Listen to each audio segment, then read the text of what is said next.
संभाजीनगरमधील wits hotel प्रकरणाचे विधान परिषदेत पडसाद उमटतात।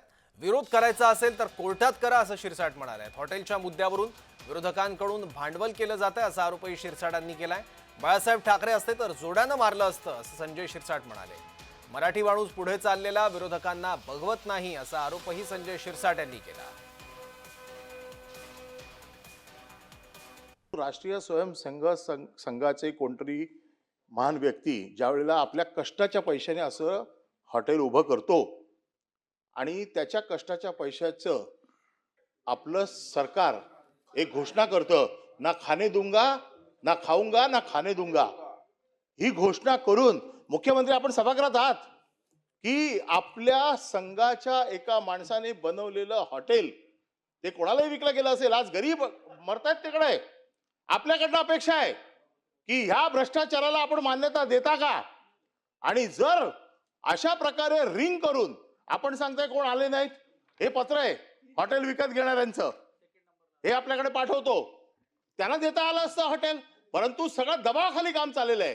आणि म्हणून अशा दबावाखाली, मंत्र्यांच्या दबावाखाली आमचा एकच प्रश्न आहे की ज्या अधिकाऱ्यांनी ही रिंग मान्य केली त्याच्यावरती कारवाई करणार का? ऐकून तर घ्या, दलाली करण्यापेक्षा ऐकून तर घ्या।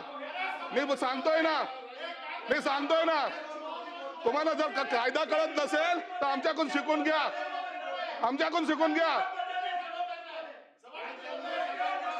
यांना मुळामध्ये या गोष्टीचं भांडवल करायचंय। शिवसेना प्रमुख असताना जोड्याने मारला असता। आता मराठी माणूस पुढे चाललेला पाहवत नाही ना, मराठी माणूस पुढे झालेला पाहवत नाही हे नाव देत आहेत। म्हणून आता ही जी काय कोर्टाची प्रक्रिया आहे, या कोर्टाच्या प्रक्रियेनुसार काम झालेलं आहे। 20 तारखेपर्यंत टाइम दिला होता, 25% भरायचा टाइम है 20 तारखेपर्यंत दिला होता। 20 तारखेपर्यंत पैसे भरले नाही तर ती प्रक्रिया ऑटोमॅटिक रद्द होते। कदाचित हा कायदा आहे ना माहिती नाही, म्हणून यांनी जे काय आरोप केले ते एकदम बिनबुडाचे आहेत।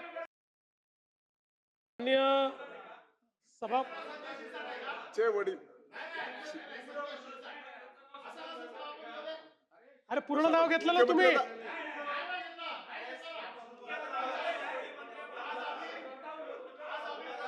आता आपल्याला अपेक्षित उत्तर माननीय मुख्यमंत्री बसा जरा।